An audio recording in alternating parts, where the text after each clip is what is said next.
கர்த்தராகிய இயேசு கிறிஸ்து நாமத்திலே உங்கள் அனைவருக்கும் வாழ்த்துக்கள். இந்த கால வேளையிலே கர்த்தர் உங்களோடு இருந்து உங்களை கொண்டு பெரிய காரியங்களை செய்ய போகிறார். சந்தோஷமாக இருக்கிறீங்களா?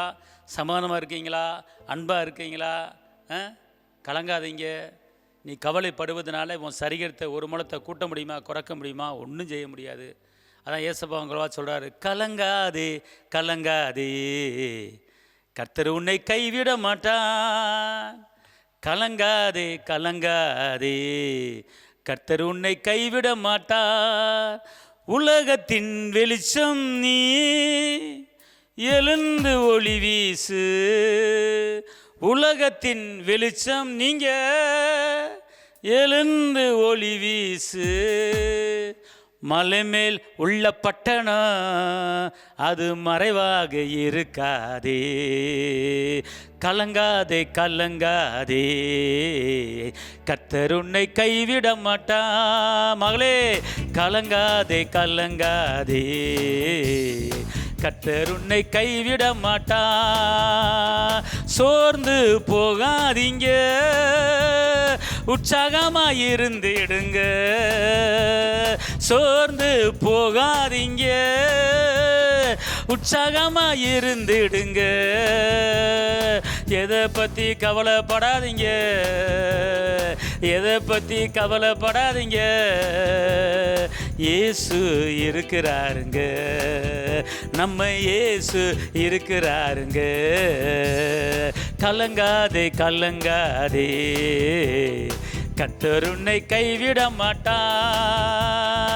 எந்திரிச்சு நடந்திடுங்க, உற்சாகமாய் இருந்திடுங்க. படுக்கைய சுருட்டிடுங்க, படுக்கைய சுருட்டிடுங்க. சோர்ந்து போகாதீங்க, இந்த காலையில் சோர்ந்து போகாதீங்க. கலங்காதே கலங்காதே, கர்த்தர் உன்னை கைவிட மாட்டா. உற்சாகமாய் காப்பி போடுங்க, சந்தோஷமா டீ போடுங்க. உம்முன்னு இருக்காதீங்க, உம்முன்னு இருக்காதீங்க. கலகலன்னு இருந்திடுங்க அக்கா, கலகலன்னு இருந்திடுங்க. கலங்காதே கலங்காதே, கர்த்தர் உங்களை கைவிட மாட்டார்.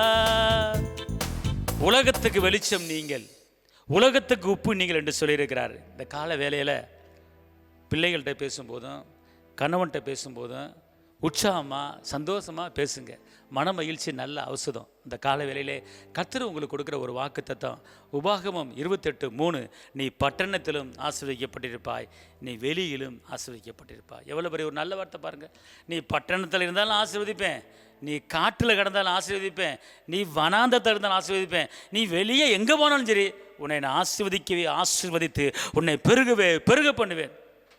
ஒரு குறிப்பிட்ட இடத்துல இருந்தால் தான் உன்னை ஆசீர்வதிப்பேன் அப்படின்னு இல்லை, நீ எங்கே போனாலும் உன்னை ஆசீர்வதிப்பேன். ஆபிரகாம் சொல்கிறார், நீ வடக்கே போனாலும் சரி ஆசீர்வதிப்பேன், நீ தெற்கே போனாலும் இங்கே ஆசீர்வதிப்பேன், நீ மேற்கே போனாலும் ஆசீர்வதிப்பேன், நீ கிழக்கே போனாலும் ஆசீர்வதிப்பேன், நீ எந்த பக்கம் போமானே நான் உன்னை ஆசீர்வதிப்பேன், நீ கால் வைக்கிற பூமியை உனக்கு சொந்தமாக்கி தருவேன் அப்படிங்கிறார். எவ்வளோ ஒரு நல்ல அப்பா சொல்லுங்கள் பாப்பா, யாரும் சொல்ல முடியுமா? எங்கே கால் வைக்கிற அதை உனக்கு நான் சொந்தமாக்கி தரேன் அப்படிங்கிறார்.